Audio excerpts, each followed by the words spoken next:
Yo, halo, balik lagi sama aku Super Star cuy. Hari ini gue mau bahas atau kasih tahu kalau misalnya semua ikan yang ada di sini, termasuk di kolam, terus di akuarium, itu mereka semua gue latih dari kecil tuh untuk uh, memiliki daya tahan tubuh yang kuat, atau ikan-ikan yang gue latih supaya militan. Ya, kenapa gue latih supaya militan? Yang pertama itu karena gue nggak mau ribet dalam perawatan. uh, yang kedua, supaya mereka kuat dalam kondisi apapun, kayak hujan, dingin, panas gitu. Terus yang ketiga, gue nggak pengen ikan-ikan yang ada di sini tuh jadi kayak ikan-ikan manja guys. Jadi kalau kalian perhatikan, mulai dari kolam ini pun semuanya size baby ya, size kecil. Itu semua gue latih untuk uh, kuat dalam segala kondisi, kayak hujan, hujan, panas, terus udara dingin malam hari dan sebagainya. Uh, maka dari itu gue pengen semua yang ada di sini tuh benar-benar dilatih untuk kuat dalam kondisi apapun atau bertahan dalam kondisi apapun. Kalau misalnya ada yang sakit, ada yang yang tidak kuat, ya kita harus obatin cepat-cepat. Kita karantina juga, ya pokoknya segala bentuk persiapannya untuk karantina dan pengobatan tuh, obat-obatan dan memang harus ready, memang harus ada. Cuman kalau gue secara pribadi nggak pengen ya kayak misalnya ribet gitu dalam pemeliharaan, diobatin. Kalau misalnya ingin sedikit ekspor, manja dan sebagainya tuh, kalau gue berusaha untuk tidak jadiin mereka tuh ikan-ikan yang manja. Jadi memang harus militan, dilatih ya dari kecil. Makanya gue suka banget beli ikan-ikan kecil gitu, melatih mereka untuk beradaptasi, untuk hidup dengan air yang ada di sini, air sumur, terus dengan kondisi cuaca yang ada di sini, dengan kondisi udara suhu yang ada di sini. Nah, ini salah satu ikan yang gua latih dari kecil untuk militan atau tidak manja, yaitu 10 ekor arowana silver albino. Terus kemarin ada red veveng 1 ekor. Jadi memang gua latih mereka untuk tidak manja. Nah, gimana caranya teman-teman? Yang penting untuk si ikan-ikan ini ya teman-teman, kalian harus aklimasi dulu yang benar prosesnya, menyamakan suhu air dari toko atau farm yang tempat kalian ngambil ikan ke air yang ada di akuarium atau kolam kalian. Nah, itu prosesnya benar-benar dilewatin dengan sabar. Kalau gua kemarin setelah aklimasi, cara aklimasinya tuh benar-benar pelan-pelan. Gue samain suhu airnya, terus gue dripping pelan-pelan biar mereka nggak kaget. Setelah itu besoknya biarin aja dia puasa. Setelah 3 hari kita coba kasih makan sedikit-sedikit. Kalau misalnya sudah mau, ya sudah, kita kasih seperti normal.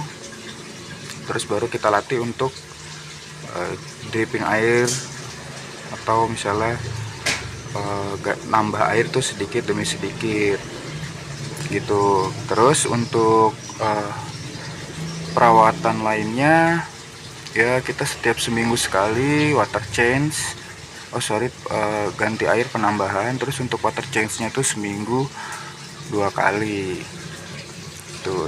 Dan untuk bersihin si media mekanis yang ada di kolam itu biasanya gue 3 bulan sekali. Jadi gue bersihin benar-benar bersih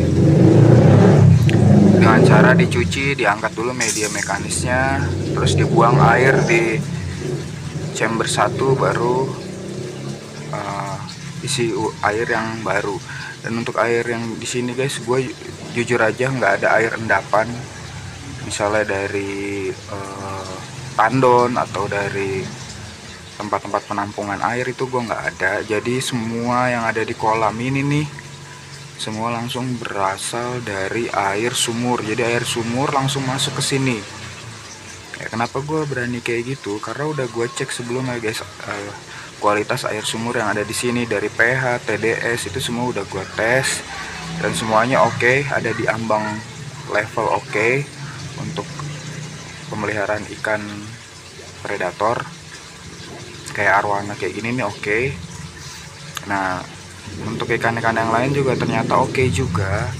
Jadi gue nggak pernah nyimpen air dari tandon atau misalnya dari bak penampungan tuh untuk mengganti air yang ada di sini tuh, jujur aja gue nggak pernah. Jadi memang langsung dari dari sumur langsung masuk ke kolam. Nah, itu untuk yang ada di ikan-ikan yang ada di kolam ini, termasuk si red fei-feng. Nah ini juga sama, size sekitar 6-7 sentian. Ini juga udah mau makanin lumut, udah mau bersih-bersih. Ya nggak ada perawatan yang spesial untuk kolam yang untuk isi kolam yang ada di sini, termasuk yang ada di akuarium juga nggak ada perawatan yang spesial gitu loh. Semuanya memang gue latih untuk militan, ikan-ikan militan beradaptasi dengan kondisi dan cuaca yang ada di sini. Jadi gue nggak pernah mau untuk memanjakan ikan ya guys ya, karena gue mikir aduh ribet banget perawatan kayak gini.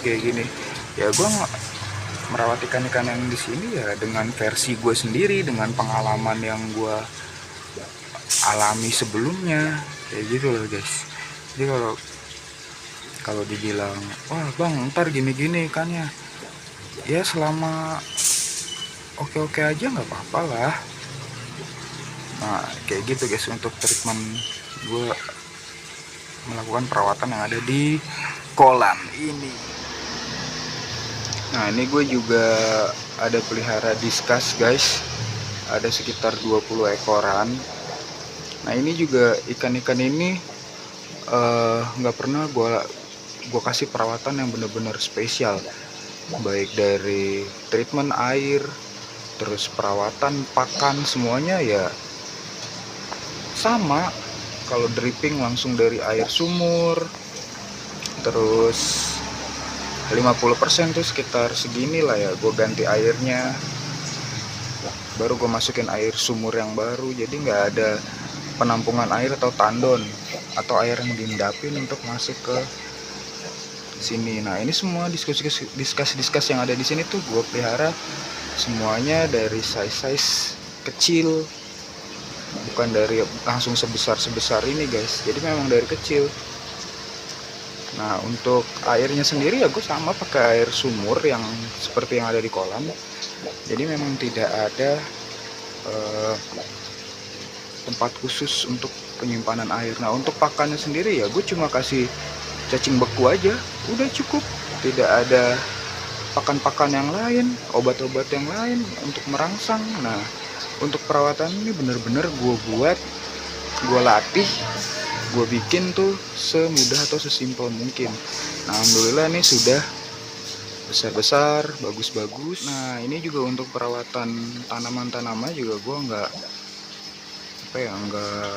sampai ribet. Nah ini benar-benar tanaman low CO2 semua, nggak ada yang dispesialin, dan memang mudah. Karena gue pengennya ya merawat ikan itu nikmatin ikan, pelihara ikan tuh ya udah, ya nggak usah ribet-ribet lah guys ya. Paling kalau misalnya dia nih perawatannya ya sama seminggu sekali, water change kayak 50%, terus benar-benar ngasih makanan yang cukup untuk mereka. Nah ini tuh besar-besar. Kayak untuk filtrasinya sendiri ya gue pakai filtrasi yang murah dan sederhana ya guys. Pakai filter talang double. Di sini ada filter mekanisnya tuh. Nah ini simple banget, bener-bener simple. Nah sini gue kasih sirih gading. Nah yang satunya juga sama, bener-bener simple banget, nggak ada yang spesial, nggak ada yang filtrasi mahal. Nah untuk ikan-ikan seperti varian diskus ini kan guys, kalau kita amati itu kan indah ya, bagus itu, dan perawatannya memang benar-benar khusus gitu ya.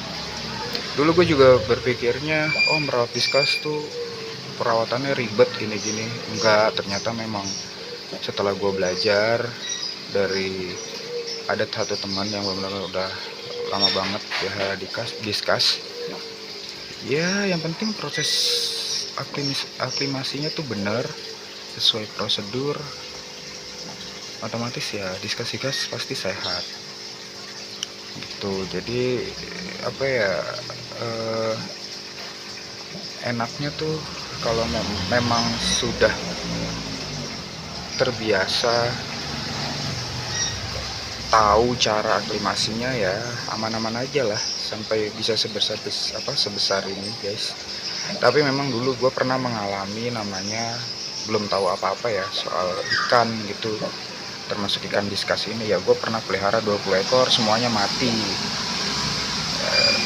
Tapi setelah itu gue mau belajar, gue bertanya-tanya ya, alhamdulillahnya sampai sekarang nih masih utuh, mereka masih tetap hidup bersama tuh cuy. Nah untuk filtrasinya sendiri ya tadi simple banget. Terus di sini juga kalau teman-teman lihat nggak ada gue pakai heater tuh di pojok-pojok, nggak ada gue pakai heater. Kenapa ya, karena gue sudah membiasakan mereka beradaptasi untuk hidup di udara yang atau suhu yang berubah-berubah, kayak misalnya dingin, panas, malam. Dan ini ya sekali lagi guys, ini semi outdoor ya, tuh semi outdoor. Yang penting gimana cara kita untuk memantau mereka. Kalau misalnya ada yang kira-kira wah nggak sehat nih gini-gini, langsung kita karantina dengan cepat. Nah, jadi seperti itu aja guys ya yang gua share, kenapa ikan harus gua latih secara militan ya, karena gua nggak mau ribet dalam perawatan, terus nggak mau mereka dikit-dikit sakit. Yang penting mereka tuh bisa hidup, tumbuh besar, sehat, aktif, dan enak dipandang. Nah itu makanya gue kenapa melatih mereka untuk jadi ikan yang kuat, ikan yang militan gitu. Nggak sedikit-sedikit suhu berubah, air berubah langsung sakit kayak gitu. Jadi ya tapi memang resikonya itu selalu ada guys dalam setiap pilihan. Gue ngelakuin ini juga banyak ikan yang lewat juga, yang korban juga. Tapi ya memang kalau kita nurutin maunya ikan tuh kayak gimana ya bakalan ribet sendiri cuy. Makanya gue nggak mau, sejak awal gue main ikan dari ikan jenis apapun ya gue coba untuk cari cara gimana caranya ikan-ikan yang sini tuh gak ribet. Karena kan setiap kiper itu kan, entah kiper predator atau ikan biasa apapun, pasti punya cara sendiri ya, punya cara sendiri yang bisa kita lihat, bisa kita ambil kira-kira mau pakai apa nih yang bisa kita ambil dari si kiper tersebut. Kalau gue sih kayak gitu guys. Jadi semua nggak semuanya dari misalnya dari kiper A gue ambil semuanya plek sama, nggak bisa guys, karena kita punya cara masing-masing untuk merawat ikan, untuk treatment ikan. Nah kayak gitu. Oke, jadi sekian dan terima kasih untuk teman-teman yang sudah menonton ya. Terima kasih sekali lagi, dukung gue terus, support gue terus. biar bisa saling berbagi informasi, terus kita bisa lihat ikan-ikan yang bagus dari teman-teman yang lain. Oke, terima kasih semuanya, bye bye.